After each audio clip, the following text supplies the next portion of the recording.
Today's discussion is all about the business of wheat production.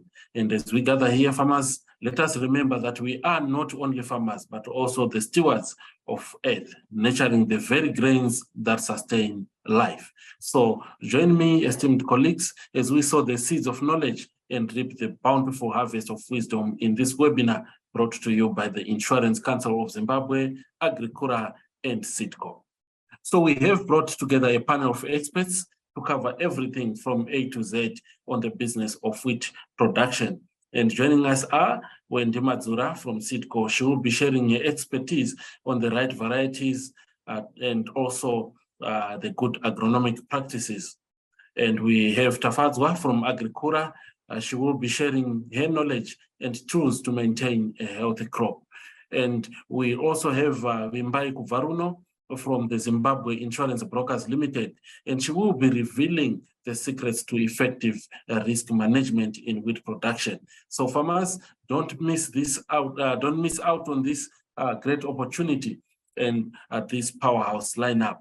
So we will have a question and answer session right after all our presenters have spoken. So please use the chat room as soon as we open here on Zoom, as soon as we enable it here on Zoom. Or if you're watching us live on Facebook, please do use the comment section. And just a reminder that we are live on the Agribusiness Media Facebook page. Our experts are here to ensure that you will run a sustainable wheat production business. And without further ado, let us dive into our first presentation from Wendy Madzura. She is the head of agronomy with SeedCo. Wendy, please go for it. Greetings to you all and welcome to the 2023 Winter Wheat webinar, where I'm going to be presenting a few areas that you need to take note of as you prepare and start the winter wheat farming season. With any cropping program, it's important for you to know the planting window for you to get the optimum and highest possible return per dollar invested, because farming is indeed a business. So we want to talk about the winter wheat production, where we're going to be looking at the following: the importance of wheat production in Zimbabwe, climate, soil and land preparations, varietal choice and seed rates. We also talk about the time of planting, which has an effect on the coming season, be it summer or soon after the winter season. You need to also understand that if you fail to catch the planting window in winter, you will be found wanting come the time when you want to plant your next crop. The irrigation scheduling and monitoring is also important. Why? Because wheat is a 100% irrigated crop. So you need to make sure that you understand the amount of water that is required for you to irrigate successfully your crop from planting right through to harvesting. The hardening, fertilizer rates, weed, pest control, which all fall under the umbrella term good agronomic practices that you need to employ. The harvesting and the importance of record keeping is also going to be highlighted.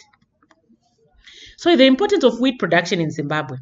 Wheat is the second most important cereal crop after maize, and the annual wheat consumption in Zimbabwe is above 400,000 metric tons. Suffice to say, last year we managed to produce enough to feed the nation by having more than 350,000 metric tons, where the annual requirement usually it ranges from the 350,000 metric tons to about 400,000 metric tons, which is to say that as of last season, we are wheat self-sufficient enough for us to feed the nation, having produced around 380,000 metric tons. So this year, the target is to increase from that and produce much more. So Zimbabwe, in the previous years, used to import 80% of the wheat that it required. But over the past 5 years, we have seen a shift and a change in that trajectory, particularly in the last 2 seasons, owing to the efforts of the government and the private sector to increase wheat production and also to promote wheat production by small-scale farmers, who constitute about 81% of the farming population in Zimbabwe. So as of last year, we produced well above the 350,000 metric tons mark, which is the requirement that our country has annually. Then in terms of the background, Yes, wheat is the second most important cereal crop after maize, and the annual requirement, like I alluded to earlier on, ranges between 350,000 to 400,000 metric tons. Then the production in the 2021 season was around 212,000 metric tons, and the production in the previous season, 2022, was well above that, the 350,000 metric tons, which is to say there was a significant jump and increase in the wheat production owing to the efforts that we highlighted. And for that is we would like to also congratulate our farmers. It's a commendable effort, and together we can, if we continue to work in the same direction to increase production and productivity, ultimately will also increase profitability at household level, national level, in a bid for us to move towards the attainment of the National Development Strategies 1 and 2 and the Sustainable Development Goals that also speak to Vision 2030. So it's important for us to understand that the import bill for wheat is too high. For farmers are implored to also continue increasing their wheat production on all areas that have potential for irrigation and the swampy areas where they can grow the wheat successfully in winter, because those areas would be a bit waterlogged. So we want to move from food security to food surplus, where we can then regain the breadbasket status of the country by exporting to other countries. So Sustainable Development Goals, SDG number 1, which speaks to no poverty, and number 2, zero hunger by 2030, can be achieved, as well as Vision 2030. In terms of the climatic and soil requirements for wheat, wheat is a temperate crop grown in winter, and it's in terms of the temperatures that it requires, it ranges from 15 to 20 degrees, the optimum day temperatures, and cool nights. So we are seeing that this year we had an early start to the cool nights, and we are seeing that the heat units have gone down. So that's why most farmers started planting their wheat mid-April as opposed to end of April in the high veld and the middle veld areas. So that's something that we also want our farmers to take note of. And this is the planting window, so we really need to jump on board. The optimum pH ranges from 5.5 to 6.5 on the calcium chloride scale. And as you can see, altitude differs from the high veld to the low veld, with the higher altitude areas having the potential to give the crop more time to accumulate more dry matter, thereby leading to the crop giving higher yields of 8 to 12 tons per hectare. In the middle veld, the yield will range from 7 to around 10 tons per hectare. But in the low veld, we expect that because of the higher heat units experienced there, even in winter, the yields will range from 4.5 to around 7 tons per hectare because of the accelerated rate of growth. Then in terms of varietal choice, agriculture is really dynamic. New climatic smart varieties are continuously being developed for wheat. So it's important for farmers to also embrace new seed technologies that come on board, because they have benefits that will be attributed to them. So characteristics of a good wheat variety include the high yield potential, the crop stature, where a short-statured variety also gives an advantage of increasing plant populations without the risk of lodging. The disease resistance is something also that the farmers should take note of, because with the change in times, we are seeing an increase in the new strains of problematic diseases like the new leaf rust. So if you're also going to then use varieties that are tolerant, you won't be found wanting. The tolerance to moisture stress is also pivotal, and the baking quality should be taken into account, where the protein content ranges above 11%, and this suffice to say that all SeedCo varieties have a protein content of well above 11%. Then the taste density is above 78.1%, which you will also find in all the SeedCo varieties, while the grain protein is highlighted above 11%, and the wet gluten is above 25%. In terms of the varieties that we have at SeedCo, we have the SC Nduna, a variety tried, tested, grown over a couple of years. It's a white-seeded, tried and tested, top-performing variety. We also have SC Select, a white-seeded variety as well, but it's new and improved. As you can see there, it says 13% protein content and the wet gluten content of 32.5%, which is to say is a variety of choice in terms of increasing your profitability and the quality matrix as well. We also have SC Serena, the new blockbuster, the varieties that most people are talking about. Last year, having given farmers yields of above 9 tons per hectare. So you also need to also spread your risk by growing different varieties. If you get your Select, you get your Serena. These two varieties are tolerant to the leaf rust that we are talking about. In some instances, you might not even need to spray a fungicide, or you might spray once. But with Nduna, it's now become susceptible to the new strain of leaf rust, so you might need to spray a minimum of 2 times. Some farmers even spray 3 times, which might then eat on the bottom line and reduce your profitability or profit margins. In terms of seed rates, the optimum plant populations will range from 220 to 250 plants per square meter.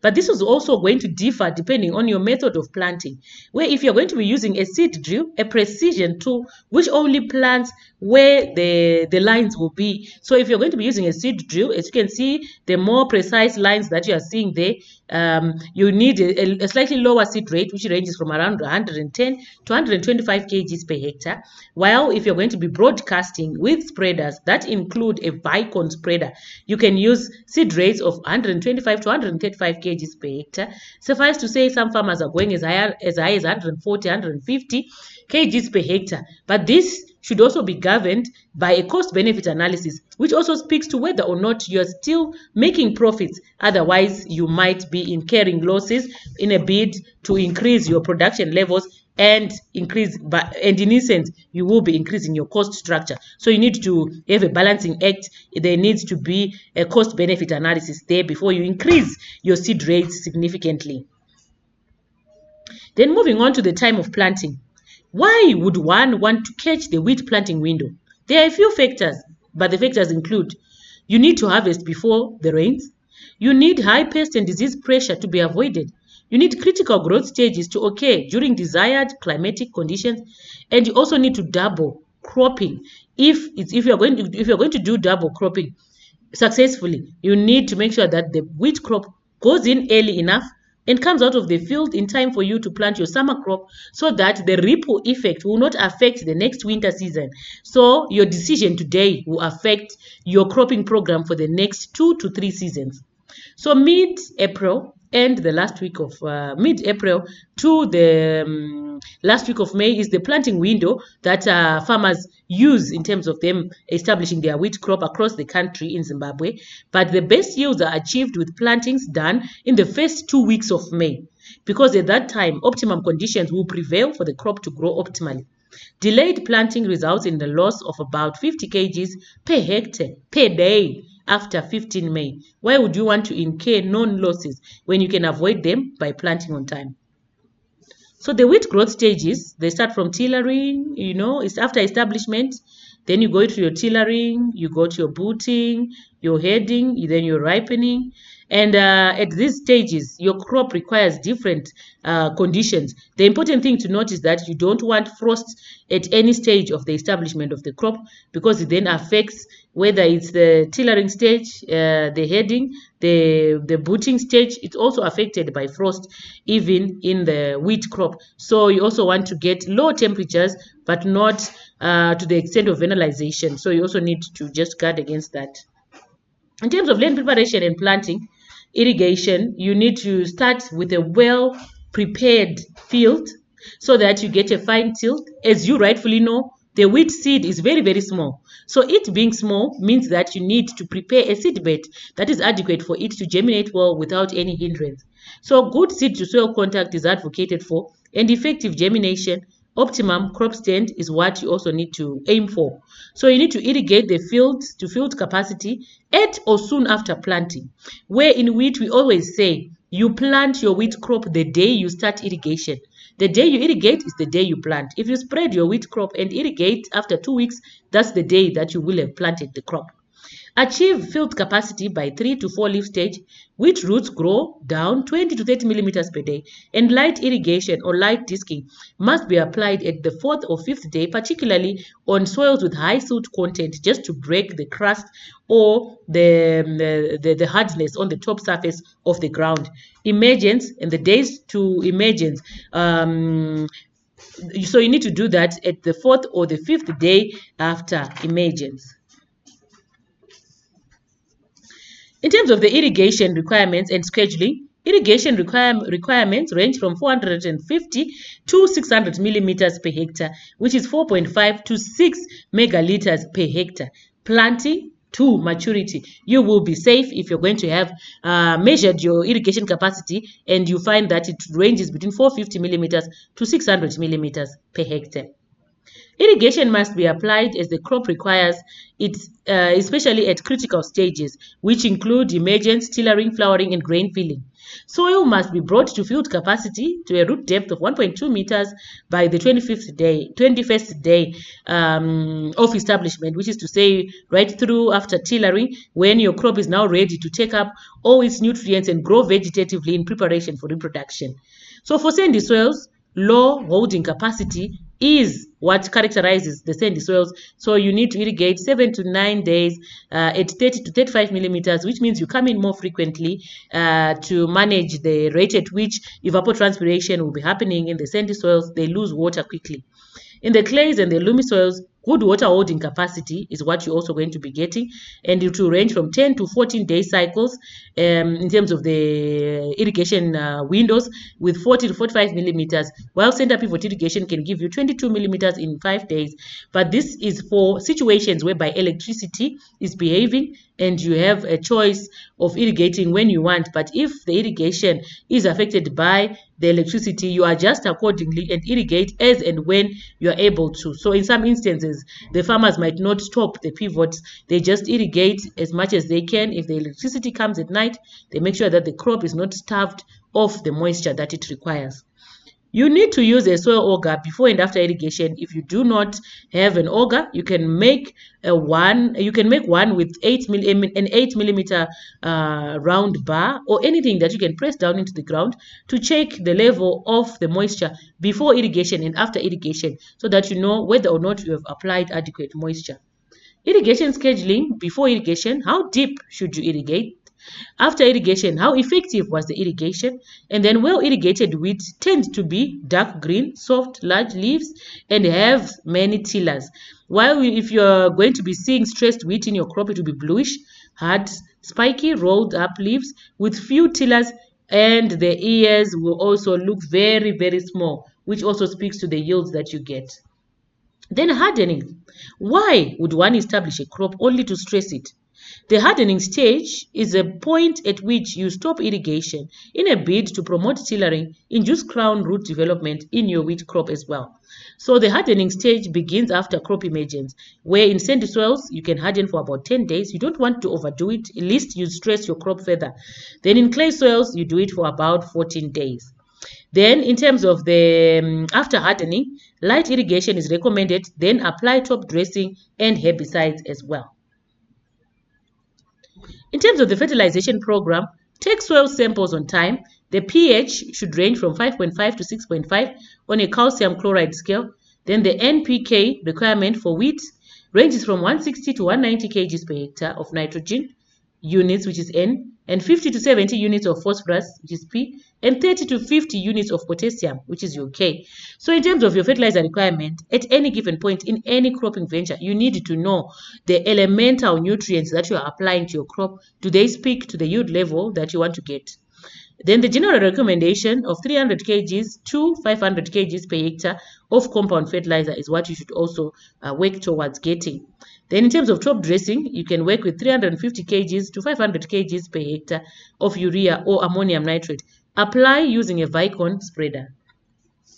Then weed, pest and disease control and integrated pest management for sustainable agriculture is what we're advocating for. So weed management should start right from the point when you're establishing your crop. If you come in late in wheat production, the weed pressure will also affect your crop significantly, and the competition will reduce your yield set. So weed control, you need to understand the weed spectrum for it to be effective, the weed size and stage of growth, the cropping history, as well as the rotation plan. For you, if you're going to be using herbicides to effectively control your weeds, you need to know the highlighted. Then in terms of pest control, regular scouting is encouraged. Determine economic threshold levels because if you're going to be controlling insect pests, you don't want to do it willy-nilly. You don't want to spray too much chemicals, which might result in the development of resistance of particular insect pests. So you need to come in when the economic threshold or injury level has been reached. At least you also become wasteful and increase your cost structure. Common insect pests include the stalk borer, the aphids, and the fall armyworm, but you need to scout regularly and contact agrochemical specialists for guidance on what might be problematic in your field. In terms of disease control, you need to start with the right seed. Why? Because the right seed will be equipped with self-tolerant, self-resistant mechanisms to manage problematic diseases. For example, the leaf rust, as we alluded to earlier on, that SC Select and SC Serena are tolerant to the new strains of leaf rust. Then SC Select is a new hybrid variety with excellent resistance to leaf rust and powdery mildew as well.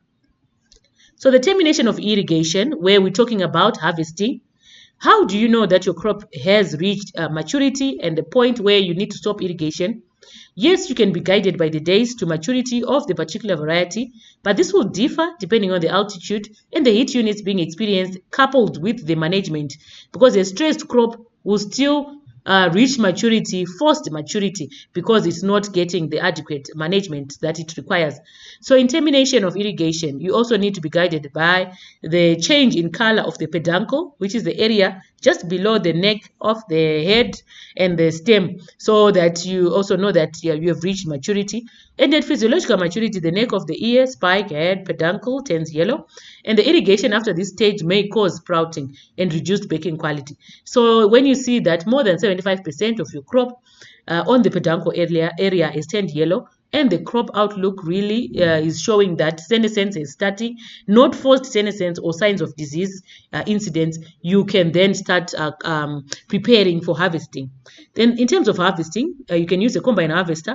On a small scale, you can still harvest your wheat using some sickles, where you can just come in and cut the wheat at the base, and then it will be handled at a later stage, but you'll have removed it from the field. Then when using combine harvesters, checks and balances need to be in place to make sure that you understand the efficiency of the combine harvester and you don't leave any wheat in the field. You need to monitor and contract harvesting as well, so that you also don't incur harvesting losses or delays, or in some instances the crop will be left in the field without being adequately harvested. Cut the wheat straws with a sickle. Thresh small areas of wheat if you're going to be hand harvesting. Since we have said that wheat production is also for small-scale farmers. So wheat production, general tips include: you need to plan ahead. Plan ahead of time. You need to manage your soil condition and fertilization. Start at field capacity. The establishment irrigation is also very, very important, so that you start right. Ensure crown root development and tillering through hardening, and weed disease and pest control should also be done. Timing of the last irrigation and harvesting should be taken note of, and keep irrigation records or records in general of the production cycle, so that you can also then go back to the drawing board, check on what you did right, what you did wrong, where you can improve in the next cropping program. With that said, I would like to thank you for joining us for this wheat production webinar, and I would just like to wish you all a productive 2023 winter wheat farming season. Remember, it starts with the right seed, and you need to start on time. And as Yuval Noah Harari said, we did not domesticate wheat, wheat domesticated us. Who doesn't like bread? With that said, I would like to thank you and hand you over back to the facilitators. Thanks, Wendy, for such an informative and insightful presentation. Thank you for sharing your knowledge with us. Next up is Takudzwa, a seasoned agronomist from Agricura, who will be sharing with us her expertise on maintaining a healthy crop. We are excited to hear from you, Takudzwa. All right, good day. Welcome to our presentation from Agricura. So today I will be focusing on soil and crop health management. So I'll be looking at the common pests, the weeds, and the diseases that we normally get in wheat. So the common pests that we normally get in wheat are aphids and stalk borers, and they can attack the wheat with aphids and stalk borers can attack wheat with aphids coming in earlier soon after tillering, while borers can attack the plant from flowering onwards. Farmers must also be on the lookout for fall armyworm, given that wheat is one of the most crops for the pest. This pest can be controlled with appropriate pesticide sprays after scouting and also good agronomic practices. During the late grain falling period, quiller birds are also one of the pests that normally attack our wheat. Farmers can also make use of pesticides or also do bird scaring. So this picture shows the common pests, that is fall armyworm, grasshoppers, borers, aphids, and also termites. So what are the solutions that we can get for the control of insect pests in wheat? So for the control of aphids, we can make use of thunder, aceta, imidacloprid, dimethoate, or thiamethoxam. And for fall armyworm in stalk borer, we can make use of Avant, emamectin plus lufenuron, belt, catap, hydrochloride, cabrel, and rana. And for termites, we can also make use of imidacloprid, confido, and clopyrifos. And for grasshoppers, we can also make use of cabarel. And for storage pests, we can make use of Agricura grain dust. And for the common diseases in wheat, diseases such as leaf rust, stem rust, powdery mildew, fusarium head blights are most common. So the first line of defense in terms of disease management is use of resistant varieties, it has been alluded to.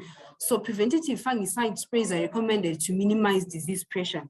And also farmers are encouraged to scout their wheat crop for diseases, pests, and deficiencies and make spraying decisions early when the pest and disease, before the pest or disease reaches economic threshold levels. So these are the common pests, the common diseases. We have stem rust, leaf rust, smut and blights, and also powdery mildew. So for the solutions for the control of diseases, for rust, we can make use of Shavit, azoxystrobin, and also azoxystrobin plus epoxconazole. For smut, we can make use of Agricura special fungicide, Shavit.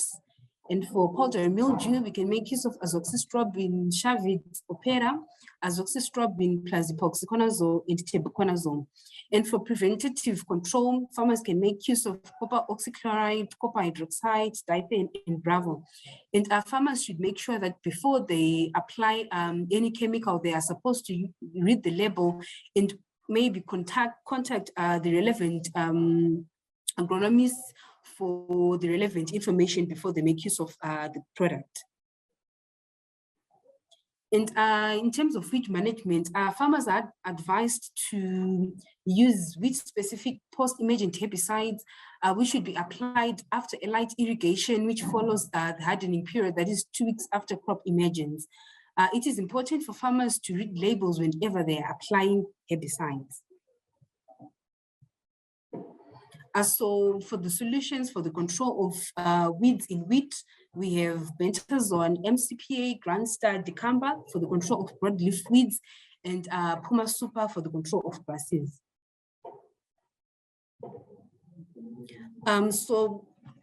When farmers are making use of agrochemicals, they're supposed to consider integrated crop management. So integrated crop management basically means that when they're using it's like in a holistic approach that farmers should take when using products.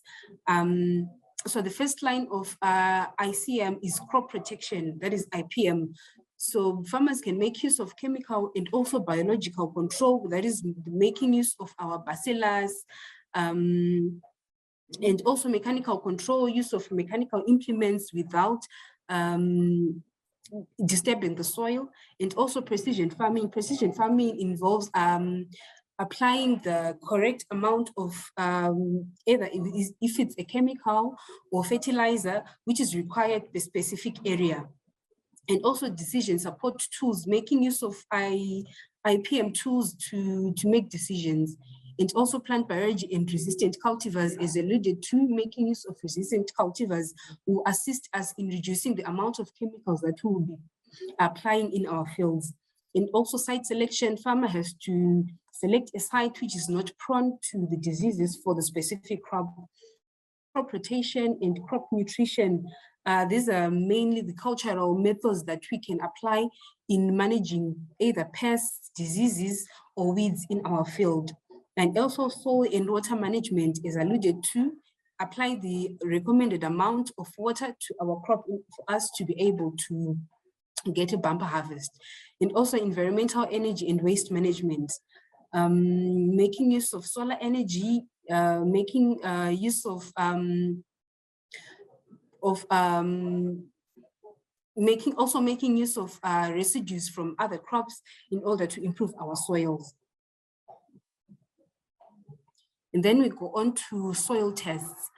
So in modern agriculture, soil testing is the most important practice to manage fertilizer application and crop production.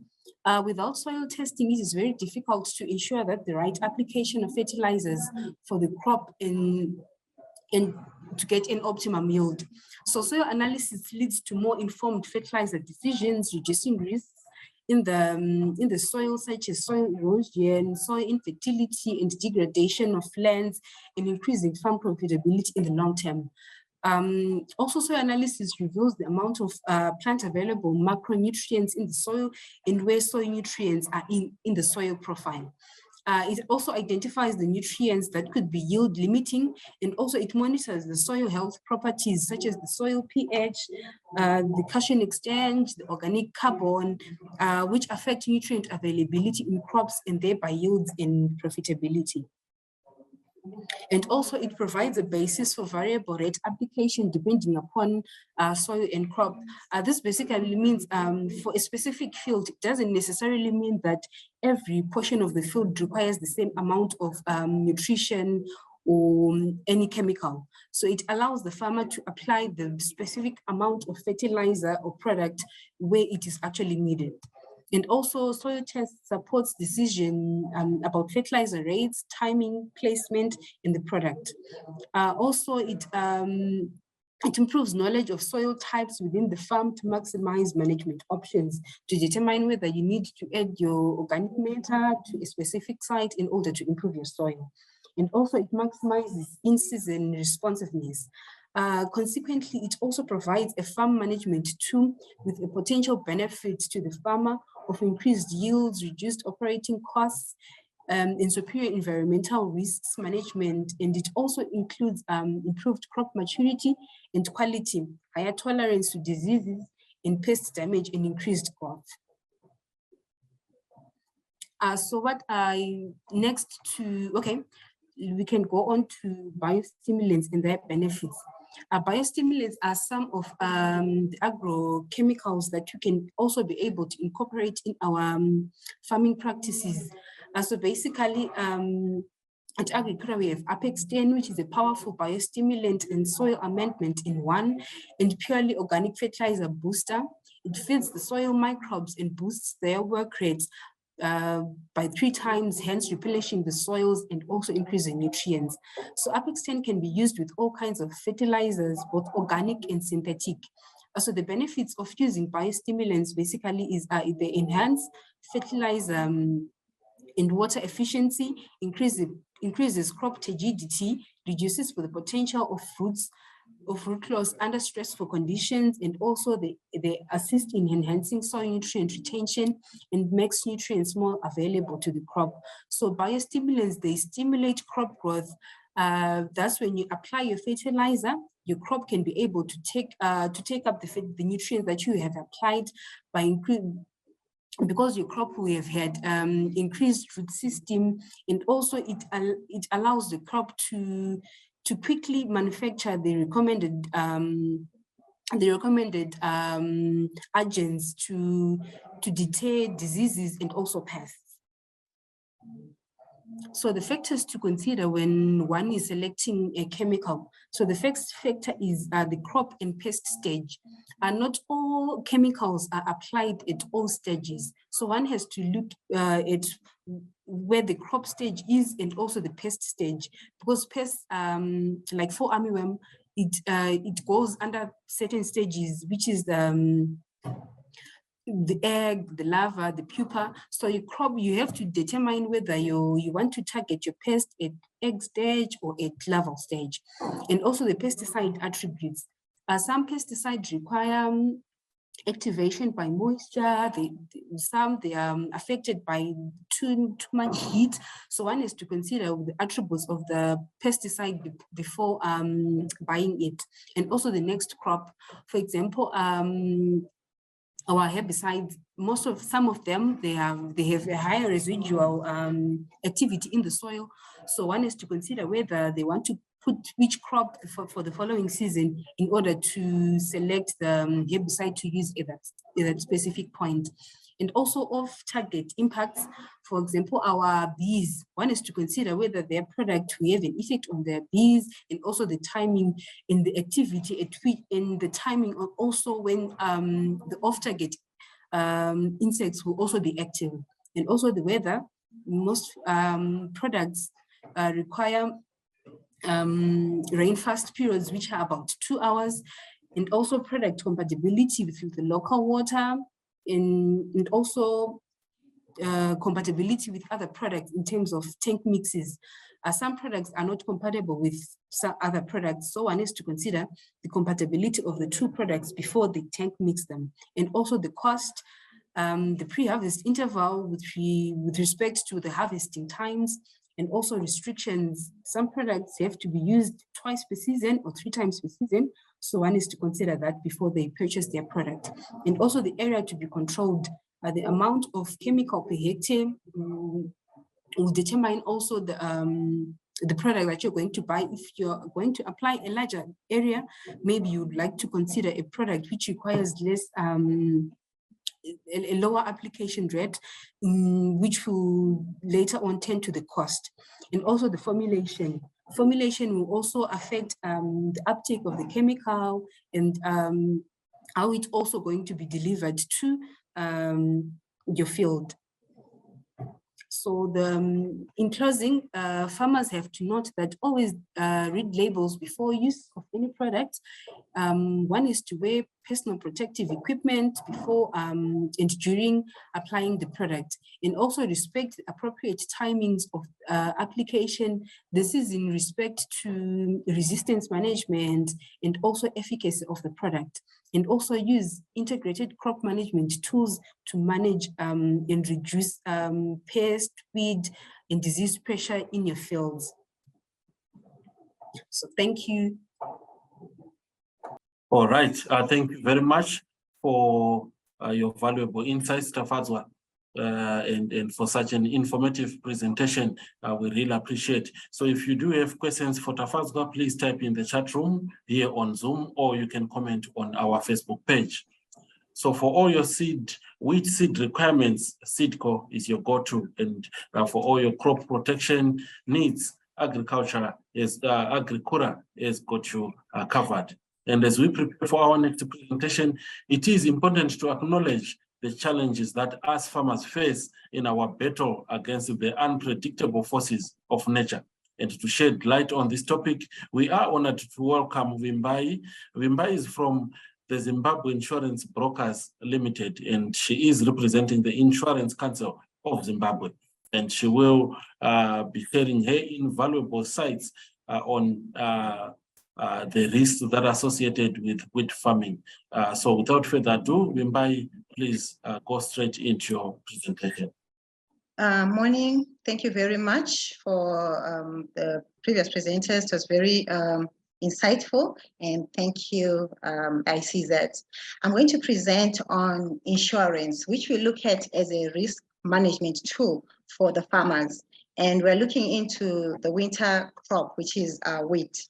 So we would like to discuss the scope of cover. Why do we take insurance, and what is being covered? We are saying the policy will be indemnified. The insured will be indemnified in the case of a loss affecting their crop. In this case, we're dealing with wheat. We have hail, which may come, and we've got fire. On fire, we're looking at people who move around and they just throw their sticks, and you have fire and the whole crop is gone. I think this is very common, And I think at one time I presented that we had a case of a farmer here in Matabeleland, which also ended up killing people, where a fire just destroyed a field. However, we are not looking at fires which are burning from electrical appliances or overheating of a container or of vehicles or exhaust pipes emissions. We then look at frost. This one usually affects farmers who are doing winter crop if they fail to plant their crop early and they plant it late, and before they harvest, frost affects their crops. We also have early rains. So it is really important that farmers take note of the dates that we're going to give you for the planting as well as for the harvesting. If a farmer fails to plant their crop early, it will also be very difficult for us, the insurance people, to take over the cover in case of such perils. Normally, these are covered. However, if it is late, it will not be covered. If the farmer has planted their crop late, we will not cover them for frost and for early rains. We have extensions on your crop, which you would have planted during this time in April. As with transit, we're talking about movement from one place to the other within Zimbabwe. We are covering you for fire, lightning, vehicle theft, even hijacking. It's also an inclusion on this cover. However, we exclude discoloration, weight loss, or deterioration of quality of your crop, pollution as well as contamination. We also exclude mysterious disappearance or any unexplained and substantial theft. What we are saying here is a farmer can come and say, my crop was stolen, and there is no explanation. We can't see how it was lost. That's what we call mysterious disappearance. Or you are moving your crop from one place to the other, and you cannot explain how it was lost. Whenever you have a loss or a theft, it's usually easy to explain that there was a break-in or there was a hijacking, like we previously said, that we're covering you for hijacking. We're also covering you for theft in the event. I think you've seen so many lorries along the roads which would have been, overturned. After overturning, people run and they come and get the goods from the trucks. That's the theft we're also talking about, because you can actually explain how you lost your crop. Theft of property or in the custody or control of the insured unattended vehicles or trailer.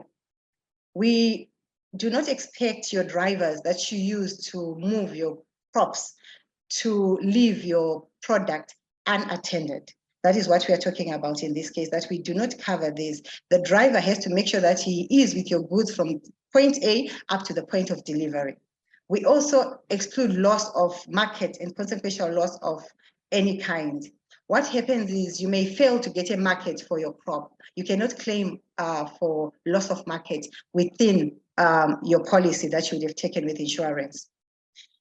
Then we have non-political risks, which is an extension on this cover. We are saying you'll be indemnified by the insurer for physical loss or damage of your crop directly or related to any of these. Riot. We're not talking about political riot. We're just talking about general riot. Your employees not being happy and then they just strike. The act of a person working with others to disturb peace in your area and end up destroying your crop. The willful act of a striker, somebody who's striking, or your employees in resistance of maybe a lockout. And then the act of any lawfully established authority in controlling, preventing, or suppressing, or in any other way dealing with any occurrence referred to any of the things that I've discussed above, 1 or 2, that is riot or willful striking by your employees. Malicious act is also covered. We are saying anyone can come and destroy your crop. They can do it as a criminal act just to disturb your peace, and as long as it's not being an act amounted to committed in connection or with any mentioned in general exceptions 2, where I say that a person can actually come in as long as they are not politically related. It's just a malicious act where someone just comes and just bends your crop. That one is actually covered by by this particular policy. Then the insurers will not be liable for physical loss or damage to property insured caused by politically motivated riot and malicious damage. Politically motivated riots or strikes, I think we had some years back. Those are the ones that we're talking about. But as long as it's not politically motivated, you are covered by insurance. Earth movements. I know in Zimbabwe, we don't have as many earthquakes and landslides. However, in case we have, I think we've had very small ones, but you never know. If we have earthquakes, landslides, mud flows, or earth sinking, this is actually covered by insurance, including volcanic activities. We're also covering you for explosion. Here we are saying it just excludes that one which is caused or consisting of the burning of a broiler, as long as this broiler is not being used for domestic purposes. We have broilers maybe inside of on our barns. Should we have these broilers in the best and they're being used specifically for the purposes of maybe keeping your wheat, will actually be covered by insurance. If there's an explosion of your broiler, it will actually be covered by insurance. Your period of insurance, we are saying your cover starts 8 a.m., 7 days after the date of acceptance. When you fill in your proposal form, you give it to the insurance company. The insurance company accepts your proposal. When they accept it, your cover starts 7 days after the date of acceptance, or after your insured crop has emerged, whichever is the latest. The germination percentage of your crops, we are saying a germination percentage of less than 60% caused by the perils listed under the defined events will be excluded from cover. When germination is less than 60%, an endorsement will be sent to the insured confirming the sum insured adjustment to 60%. Here we are saying in the event that you see that your germination is going to be less than 60%, you then advise us and we reduce the sum insured to that 60%, so that in the event of a loss, you will not have paid 100% for a 60% germination. Your cover ceases as soon as it is harvested, reworked, chopped, or transported to the supplier. Transit cover ceases by the 15th of December. Here we are talking about the winter crop.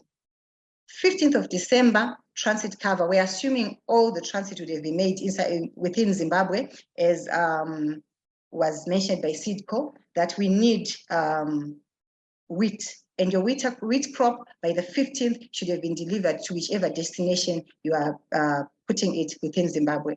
And then for barley, it ceases on the 31st of October. Wheat, again, 31st of October. So unless if you amend it and say my crop will end, will be harvested by the maybe 1st or 5th of November. However, the challenge is what I indicated earlier when I started talking, where I said, if you plant your seed late and you harvest it late, you are at risk of suffering frost damage and hail damage and early rains damage. So it is important to work within the days that have been indicated here. Insurance of crops that are already visible signs of insured damage. There are crops that you can see that they're already damaged. So in short, it's now in void. You cannot insure a crop which has not germinated. So when it has germinated, an assessor will actually be appointed to see, and the assessor will check what the pre-insurance damage is, and they'll subtract it from the claim using their claims calculations. Our assessors are actually appointed. They are basically agronomists. I think some of them are actually in here and have gone through this process. You put in your plant, we said 7 days, we can actually see that this crop is not going to grow to the level that it's supposed to be. The agronomist will be able to identify and tell us how much you have lost way before the crop is actually harvested using their claims calculations. The farmer warrants in taking up an insurance policy. that the insured shall furnish the insurance company with the correct GPS coordinates of their fields. And the farmer will also warrant that they will adhere to the planting windows indicated in the proposal form. And insurance will not respond to claims for planting done outside the window period. I think this I've actually indicated a bit. It is warranted that insurance will not cover crops that have not emerged. Cover starts when the crop has emerged from the ground. It is warranted that the insurer will use software to monitor insured fields. Outcomes from the software will be used in claim computations in conjunction with physical loss assessments, which I indicated earlier that the insurance company will appoint a technical person who will be able to tell us that this is how much the farmer has lost using their premium computations that they use. It is warranted that damaged lands must not be harvested before an assessment is done. If an assessor has not been to your field, we advise that you do not tamper with the lost crop or the crops that have caught fire until the assessor comes. We will also warrant that within a period of 12 to 24 hours, your assessor would have come physically to your field to see the physical damage to your crop. It is also warranted that the farmer shall maintain an efficient fire break by keeping ground clear of all combustible material except growing vegetation up to a height of 150 millimeters within the 8 meters of the property insured. The property insured is obviously your winter crop. The land must be divided into blocks of maximum 60 hectares. These 60-hectare blocks must be separated by at least 4-meter tracts free of barley, wheat, grass, and other combustible materials. This is basically also to safeguard your crop from fires and other perils that we spoke about. The 2023 dates are as follows. The planting window is actually April to 10 June and not 8 June as indicated there. And then harvesting is 31 October. And then delivery period is 15 December as indicated before. Sorry, just to say the figures that I presented on the slide have changed for 2023. So that's why I made that adjustment. General definitions. There are words that you come across in your policy documents. Words like agreed production costs, agreed value per ton, the assessor, emergence of the plant, and the farm. What is the farm? Because all these you have to put when you're writing a policy document, your policy proposal, you have to make sure that everything that you're giving to the insurer is correct. And we call that utmost good faith. You don't want to lie to us about the hectares that you have in order to pay a lower premium, because we'll use what you have given us to make sure that we cover you for your crop. The agreed production cost or input cost, we are saying this is the value per hectare nominated by you, the farmer, and accepted by the insurance company, which will be used for the calculation of your sum insured, as well as your premiums, as well as your claims settlement. The agreed value per ton, this is the insured value per ton nominated by you, the farmer, and accepted by the insurer, which will also be used for your premiums computations, your sum insured, as well as your claim settlement. An assessor, as previously indicated, is appointed by the insurer to investigate and measure the reported loss or damage. An assessor is a technical person in farming who will be able to give the insurance company the loss value so that they'll be able to settle your claim. Emergence, this is the plant growth stage when the plants appear above the ground level, where we're saying this is where we start insuring your crop. Farm is basically what you have indicated to us is as your hectarage and what you want covered. That is your farm. And then we go to insured yield. The insured yield is the tons per hectare as shown in the policy schedule that is accepted by the insurance companies and calculated from the historical performance of the farm on the same crop and typically obtained from the last 3 years of production. If the last 3 years of production you had losses, we'll actually look at that and bill your premiums accordingly, according to your performance. And then partial loss, any damage to the insured field which does not completely destroy the crop. A partial loss is only indemnified when the insured crop is carried to harvest following the occurrence of a peril insured against, like the fire that we spoke about, like the, the malicious damage. Total loss, now we're talking about the whole farm being destroyed. If the farm has been destroyed, the insurance company shall give the same notice upon assessment of the farm. Planting dates. Planting dates, we're talking about the dates that we previously spoke about, which I said in 2023, we are looking at 10 June and 31 October, and then delivery 15 December of this year in terms of your transit. Then we go to GPS coordinates. These are global positioning systems that you give us to show us the location of your farm. Then physiological stage, it refers to when 95% of the crop in the land has reached its inherent maximum possible grain or kernels yield, and seed moisture will have fallen to between 30% and 35%. The kernels are no longer receiving additional assimilates and are now merely losing water. Then the insurance process. Application for insurance. The farmer will fill out a proposal form. The insurance will give a quotation, that is the issuance of cover terms. And then there's the risk verification, which is a survey to see if we're using coordinate softwares, we can tell what you have given us is really where you said you have your farm, or a physical visit can actually be made to see your farm. Then we have premium payments and then cover issuance. Claims. What do you do when it happens, when that loss happens? You notify the broker within 24 hours or the insurer within 24 hours, complete a claim form and wait for an assessment to be done. You can contact your insurer or your broker via WhatsApp, via email, or by making a phone call.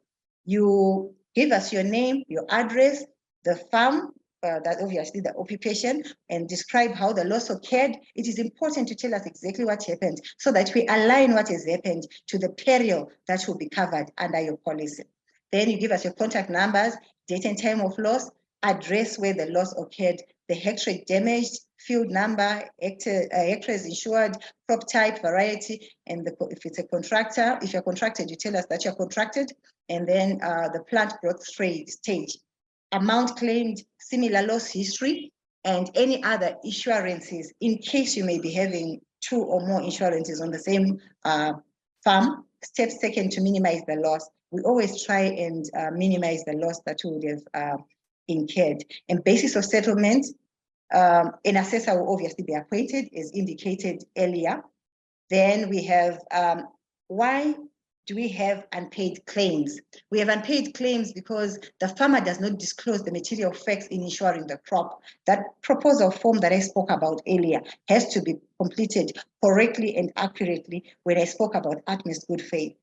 You don't understate and you don't overstate your hectarage of inception of policy. Disposal of crop after loss before assessment, confirming to remove debris by insurer. Remember, I said an assessor will be sent between 24 to 48 hours. An assessor would have come to your field. If you dispose and think, okay, we can use this for something else, that claim may not be paid. You need to leave things as they are, and especially if you're insured, and make sure that someone has come to view the loss. Insurance fraud, I said you may have insured 2 or 3, your farm in 2 or 3 insurance companies. So if you decide to claim the same amount to 3 different insurance companies without disclosing that you've got another insurance covering the same field, that we can actually call it insurance fraud. It can also be where you you destroy your own field in order to get money from the insurance company. That also can be insurance fraud. Losses due to uninsured perils, like loss due to pests and disease. If you have not covered pests and disease on your policy, you cannot claim on them. Usually they come with an additional premium. If you fail to get restitution from your insurer, you can visit the Insurance Council of Zimbabwe, the Insurance and Pensions Commission. Arbitration can be done through mutual consent on arbitration with insurer and the farmer. And finally, if all these have failed, you can then take the matter to court. Thank you very much. Many thanks, Vimbayi, for such an informative and great presentation. So we really like how you outlined the steps there, including how farmers can apply for insurance packages. So thanks very much, even for the clarification on the risks that can be covered or managed with insurance. So we are now in the question and answer segment, and please do keep your questions and comments coming using the chat room that we have now enabled here on Zoom, or you can comment if you're watching us live on the Agribusiness Media Facebook page. The first question that I have here is for Takudzwa. It says, thanks Takudzwa for the presentation.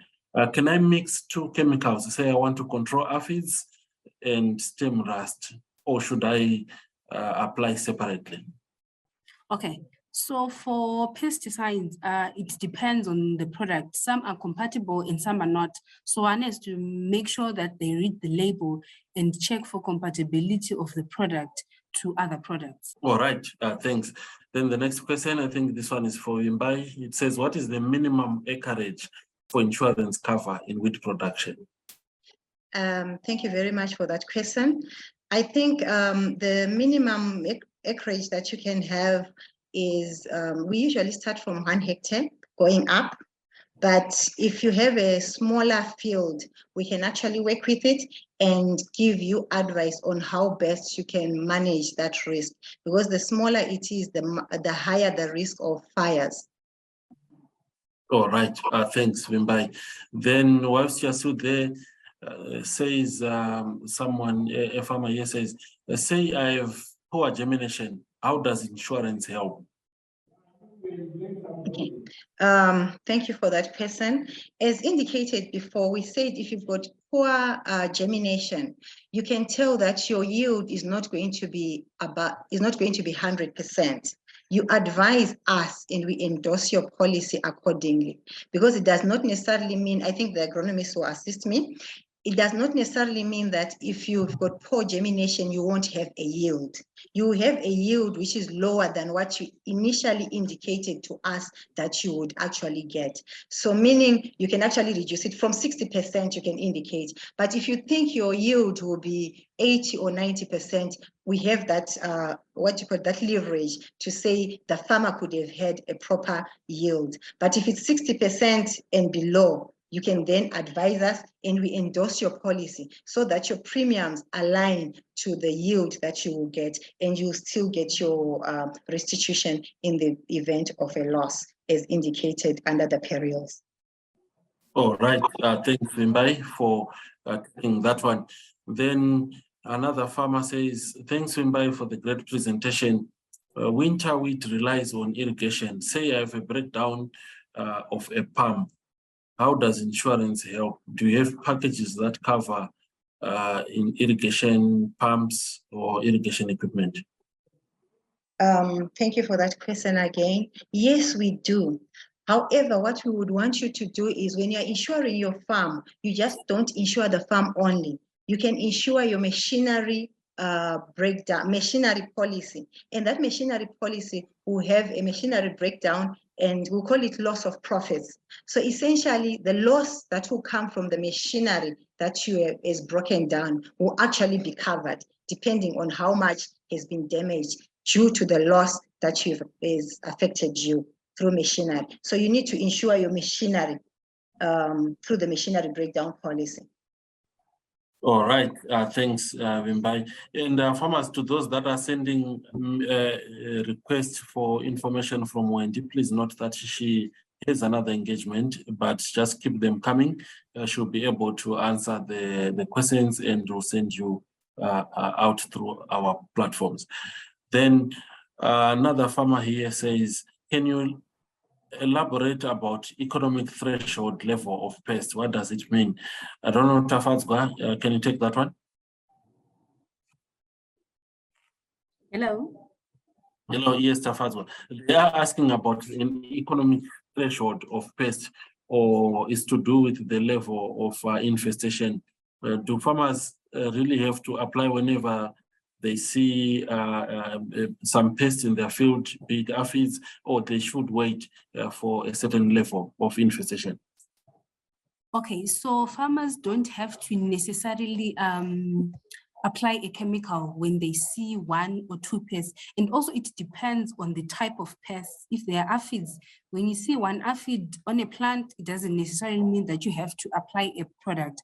But if you see about 20, 30 aphids on a plant, at that point, they pose some significant damage to your crop. So it only you only apply your product when you see that your pest is about to reach probably a certain percentage where there will be some significant damage to your crop. If it's one pest, then there's no need for one to apply. But if there are many, depending on the type of pest, then the farmer has to come in and apply a product. All right, thanks, Takudzwa. And another one, whilst you are still there, does Agricura offer soil analysis services? If so, what is the cost and how long does it take to get results? Okay, so for Agricura, we don't offer soil analysis samples, soil analysis tests, but at our offices, there's a company called AgLabs, which does soil tests. For the prices, I'm not sure. All right, thanks, Takudzwa. Then I would like to know the type and quantity of chemicals required for a hectare. Please share your contact so that I can further engage you. That's okay. From Padoma Farms. All right.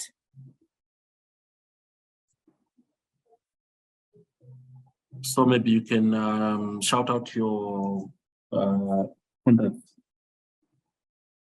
Okay, so my number is 0782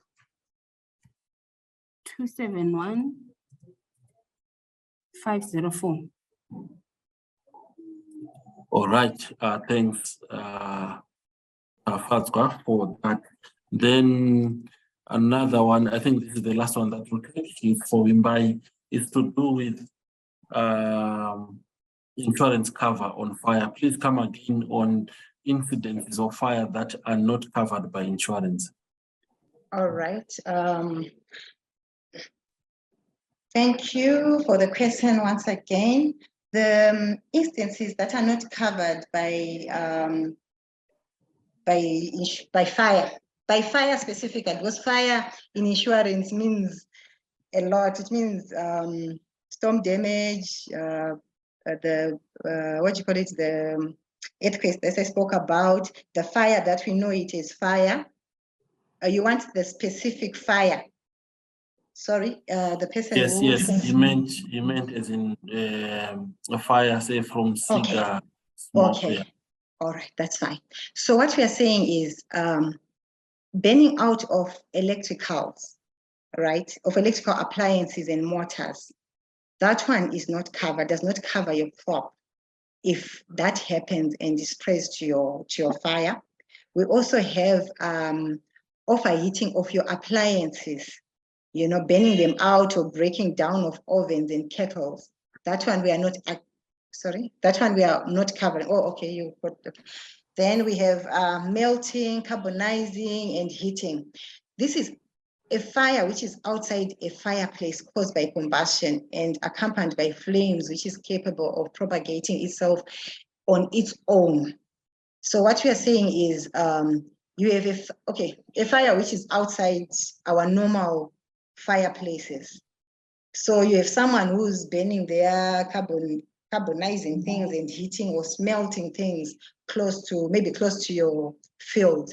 It will not be covered because we are saying you manage your risk. You know you've got a winter crop.